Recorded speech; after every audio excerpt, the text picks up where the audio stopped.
A case that just happened recently in the Plateau State. We had a pastor there who had warned the Nigerian government and said, we are under imminent threat. We are going to face an attack if you all don't send some forces here in the next 24 hours. We need help. Please come here and help us. The Nigerian government not only ignored it, they literally put out a press release about it, calling it fake news and hyperbole and being overblown. Well, 13 people lost their lives the next day. 13 people murdered. Christians murdered.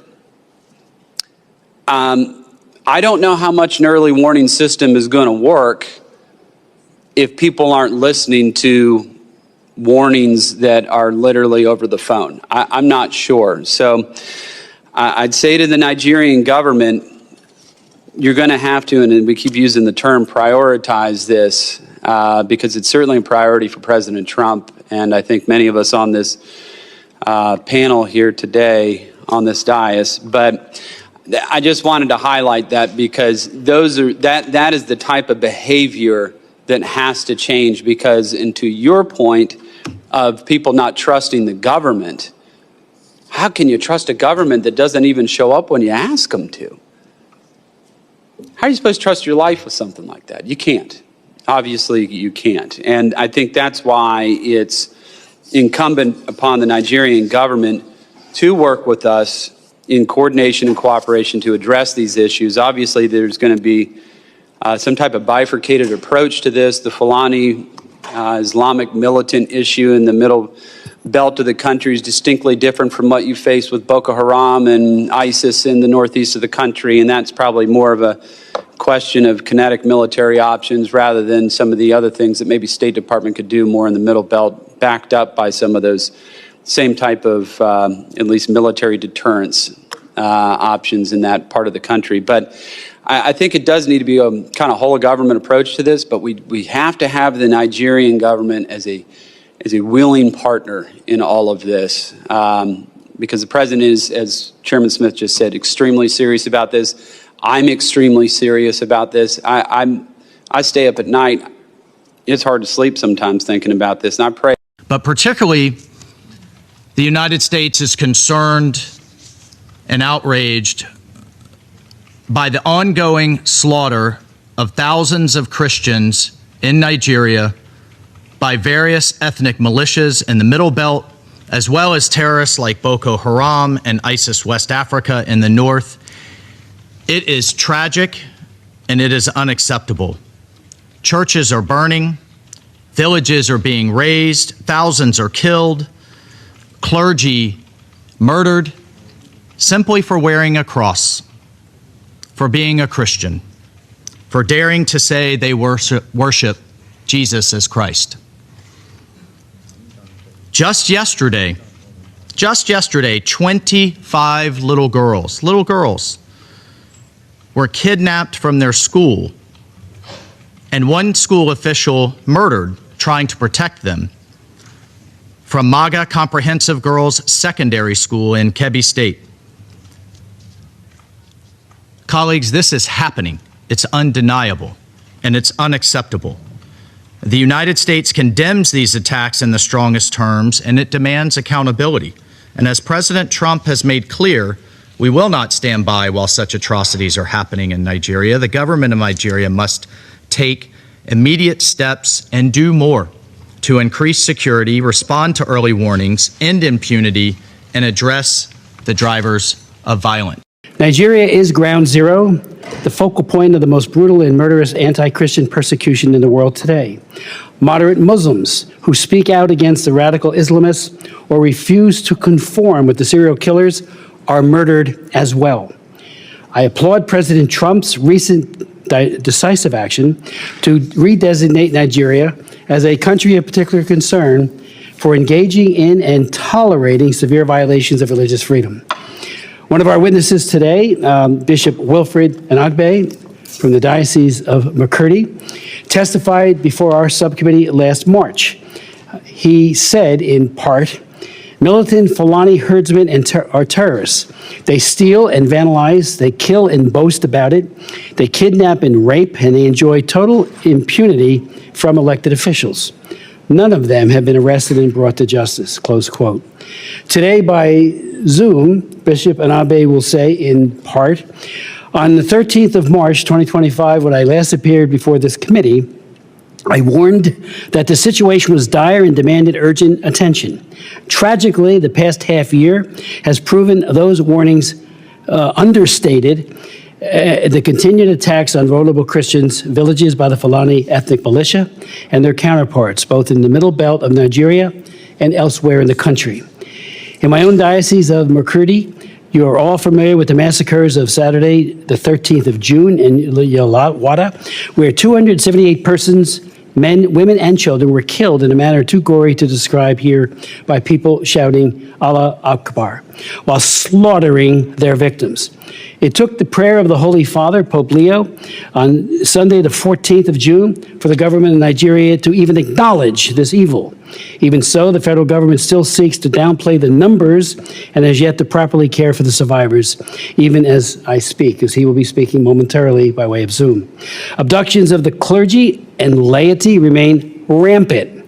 Priests and pastors are prime targets for elimination. In 2015, one of our colleagues, a member of this subcommittee and also this full committee, I should say, of Foreign Affairs, and a former House colleague and Green Beret officer, and now U.S. Ambassador to the United Nations, Mike Waltz, he was deployed in 2015 to Nigeria as part of a Nigerian, he was part of the Special Forces to provide training and security assistance to the Nigerian Navy SEALs in their fight against Boko Haram. During this time there, he said yesterday, a couple days ago, more than 300 girls were reported missing because of Boko Haram's extremist violence. Working alongside his team, Ambassador Waltz supported Nigerian SEAL operations that ultimately helped rescue many of these girls from the oppressive conditions imposed by Sharia law. This past Tuesday, Ambassador Waltz also said at a special seminar on Nigeria that the situation in Nigeria now has only grown more dire. He went on to say, churches burn, mothers bury their children for the crime of singing Amazing Grace, pastors are beheaded for preaching the Sermon on the Mount, and entire villages awaken to gunfire simply by calling Jesus their Lord. This is not random violence, it is deliberate persecution, as northern militant groups enforce Sharia law and unleash targeted attacks on Christian communities. He also pointed out, and it was this week, that 25 girls went missing, many of whom who will now vanish and have vanished into the dark underbelly of extremism and sex slavery. Make no mistake, these ongoing attacks are based on religion, and diverting attention from it denies what we have seen with our own eyes. Yeah, there may be other factors, but religion is driving this. Kill the infidel. We see it in other places, and we're seeing it now, sadly, in Nigeria, and it's been going on for many, many years. 13 years ago, in this room, 2012, I chaired a hearing focusing on the slaughter of Christians by Boko Haram, and the Assistant Secretary of State for African Affairs, Johnny Carson, testified at that hearing and said, and I quote in part, that the phenomena of Boko Haram is one of discrediting the central government in power for its failure to deliver services to the people. I asked him at the time, are you kidding? I responded by asking why Boko Haram abducts and rapes Christian girls and uses force and coercion, even death, to convert Christians to Islam.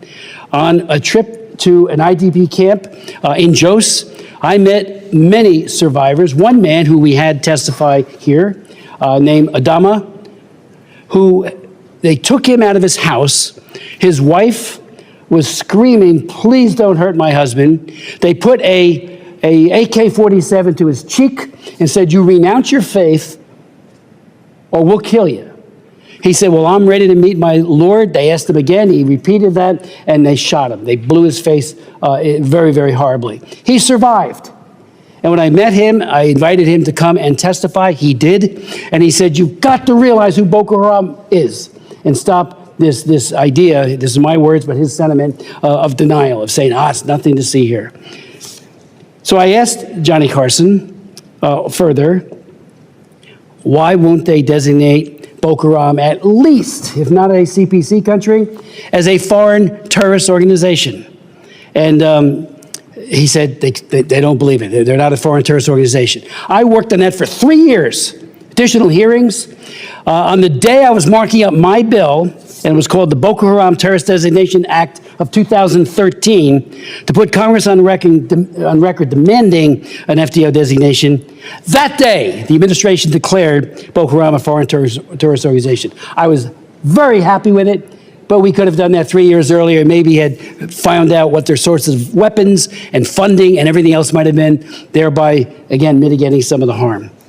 For too long, the world has looked away, a culture of denial, as radical Fulani militants, Boko Haram and ISIS West Africa have waged a relentless campaign of terror, murder, and displacement across Nigeria, including the states of Plateau, Benue, and Kaduna.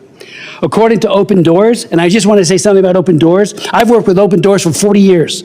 I knew the founder, Brother Andrew, an absolutely honest and committed man, and that organization to this day continues to speak truth to power all over the world, including in Nigeria. Well, they have said, Open Doors, more Christians are slaughtered in Nigeria than anywhere else in the world. I co-chair the China Commission. I just left a hearing that we're holding over on the Senate side on religious persecution there, against everyone, against the Falun Gong, against the Christians, against the Buddhists in Xinjiang, not the Buddhists, the Buddhists in Tibet, and the Muslims in Xinjiang. And while they kill many, they incarcerate and harass more than they slaughter. These groups in Nigeria are doing just that, slaughtering. Another group has said over 52,000 Christians in Nigeria have reportedly been targeted and killed by Islamist extremists, while approximately 34,000 moderate Muslims have been murdered as well since 2009. And, that is less focused upon. I raise it every time, and I hope we all will. They're killing those who don't conform to the radical Islamist view, and so they get killed too. I met with many imams on trips to Nigeria as well as here, and they say if we speak out, we'll be firebombed too. During a visit, there are 19,000 churches have also been attacked. More than 7,000 have been murdered in this year alone. During my visit to Jos in 2013, I visited many churches that have been firebombed in Jos. And I listened to the survivors and was moved almost to tears, and to tears with some, when they talked about the numbing loss and pain of losing loved ones. And the churches were decimated, each and every one of them, either by cars coming in and plowing everybody and destroying the physical, or by bombs, and of course always the ever-present AK-47. They pleaded with their own government and the world to end the cruelty and violence. And I've been raising it, as have many others ever since. About 5 million Christians have been displaced and forced into internally displaced persons camps within Nigeria and refugee camps at regional and sub-regional borders, according to an Inter-Society report. Open Doors reports, and again, I hope we can finally get beyond just saying nothing's to see here. While Christians used to be vulnerable only to Muslim-majority northern states, this violence continues to spread into the Middle Belt and even further south. The attacks are shockingly brutal. Many believers are killed, particularly men, while women are often kidnapped and targeted for what?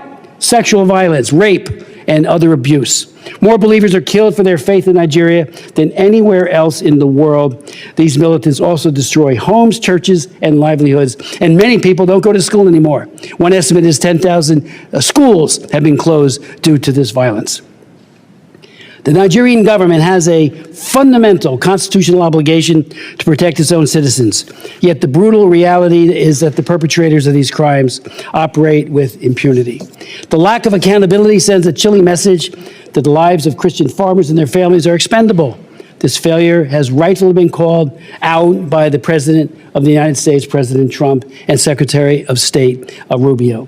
The United States must not stand by idly. I've introduced resolutions, and others have been introduced as well. HRES 82, I had done that previously on 82, asking that the Biden administration, we had an interesting conversation and debate on that resolution. It did pass 26 to 21. And part of the argument that was made by Mr. Meeks and my very distinguished colleague to my left is that it's the president and the Secretary of State that needs to make that call, not us. I think we can encourage something. That's what it did. But nevertheless, now they've made the call. And I think we need to, double down and try to stop this. HRES 860, which I've introduced, also calls on conditioning U.S. foreign assistance, and it must be tied to progress from the Nigerian government in preventing persecution, prosecuting perpetrators, and protecting all communities. Second, it would provide direct humanitarian assistance, especially to faith-based groups working on the ground in the Middle Belt. What we're hearing is that it's not getting through. People are hungry, so we need to make sure that they're helped. And third, we must impose targeted sanctions pursuant to the Global Magnitsky Act, using visa bans and access freezes against individuals and entities responsible for these gross human rights abuses. President Trump, as I conclude, said, Christianity is facing an existential threat in Nigeria. The United States cannot stand by while atrocities are happening in Nigeria.